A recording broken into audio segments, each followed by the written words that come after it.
Good morning students, welcome to the next lecture of electronic measurements and instrumentation subject. So my name is TSS Nagapavan Kumar. Today we will see the concept of resistance thermometer. Okay, right. So this is the resistance thermometer structure. Here we have the sensing element. In the resistance thermometer we have this is the part called resistance thermo element, and this is the lead support part, and the outermost part is called sheath, and this sheath is connected with a mounting head. This mounting head generally we are keeping for holding the total section, and these are the connecting wires. These are the connecting wires. Okay, this is the structure. You can see the picture clearly here. So this is the material, whatever the sensing element we have seen here. This is the sensing element. Next, this is the lead support. That lead support here we have. This is the total lead support, and this is the holder for our thermocouple type arrangement. So this is the section. Now we will see this discussion clearly. So resistance thermometers is also called resistance temperature detectors, that is RTDs, are sensors used in the measuring the temperature. Generally these are the RTDs we are using for the measuring the temperatures. Next, many RTD elements consisting of a length of fine wire wrapped around a ceramic or glass core, but other constructions also used. So this is the basic structure, and this is the structure we are covering with a glass type arrangement. Okay, different types of structures we have. The RTD wire is a pure material, typically platinum, nickel or copper. The material has an accurate resistance or temperature relationship which is used to provide an indication of temperature. So by using this resistance thermo detectors we are using for measuring the temperature parameters by observing the different types of resistance variations. So finally we are observing different types of resistance variations. The output is resistance variations. As RTD elements are fragile, they are often housed in the protective probes, where we have to use a different types of probes because of their temperature dependent parameters. Okay, so the resistance of a conductor changes when its temperature is changed. When the conductor temperature is changing, automatically it will changes its temperature behavior. This property used for measurement of temperature. So mainly we are using this property for measuring this temperature. The resistance thermometer uses the change in electrical resistance of conductor to determine the temperature. So this is the basic property. Now coming to here, the requirements of a conductor material to be used in the thermometer. What are the requirements we required? The first one, the change in the resistance of the material per unit change in temperature must be as low as possible. The change in the resistance of the material per unit change in the temperature must be as large as possible. The resistance and the temperature change per unit area, per unit material, we have to keep it as large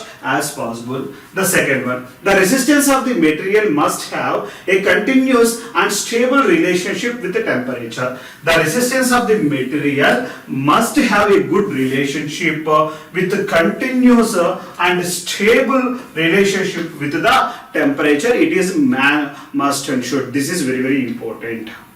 Next, the main section of the resistance thermometer is its sensing element. So for the RTD material, the sensing element is very, very important one. Okay, the RTD element, the sensing element is a very, very important and crucial. The characteristics of the sensing element determines the sensitivity and operating temperature range of the instrument. So the sensing element operating temperature range and the resistivity, connectivity parameters and the sensitivity is very, very important. The sensing element may be used in any material that exhibits a relatively large resistance changes. It should give the large resistive changes from kiloohms, from ohms to kiloohms and mega ohms also sometimes.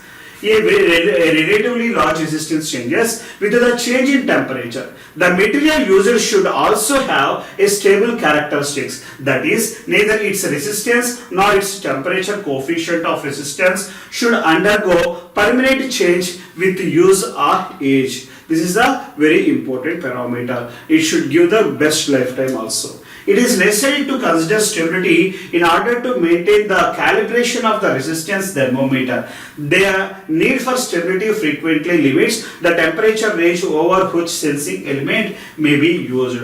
So stability is also very important parameter in the resistive type thermometers, where the stability parameter will give the good relationship with the temperature and resistance. So whenever the temperature range over a sensing element maybe we are using, it should completely changing frequently the stability parameter. So whenever the stability parameter is continuously varying, automatically the machine capability or lifetime or efficiency are going to be down, where it is going to be very drastic down changes. So this down changes maybe leads to inefficiency of the machine. So for that reason, the good stability parameters we have to keep with good with the temperature relationship.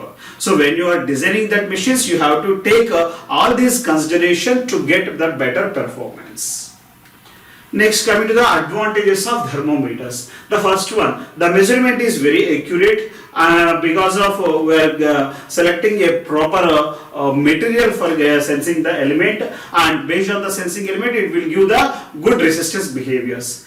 Indicators, recorders and controllers can also operate. So different types of digital controllers and recorders we are using for controlling these machines. More than one resistance element can be clubbed to the same indicating or recording instrument. We are adding more than one resist element, 2 to 3 different types of resist elements we are adding to get the fine measurements. The temperature resistance element can be easily installed and replaced. We can install this one at any place easily and we can use perfectly. The accuracy of the measuring circuit can be easily checked by the substituting a standard resistor for the resistive element. This is we know. Resistive elements can be used to measure differential temperature. So some of the resistive elements we can use for identifying the temperature differences also. And last one, resistance thermometer have a wide working range without loss of accuracy and can be used for temperature changes. So without any loss, without any internal characteristic, it should give the best performance for a given set of range. Generally, the temperature ranges from minus 1200 degrees centigrade to 650 degrees centigrade. Minus 200 degrees centigrade to 650 degrees centigrade range we have to take in the generalizer section for the military purpose, for the commercial purpose. This is the maximum temperature ranges. For this temperature range, we have to design the instrument with a good accuracy. And coming to the limitations of resistance thermometer, the first one, it is very high cost and need for a bridge and power sources and possibility of self-heating. So self-heating is also one of the cost to damage that machine, and it is very high cost, and we have to take lot of cooling agents or elements to keep it safely, that instrument. Okay, so with this we have completed the limitations. Okay, thank you.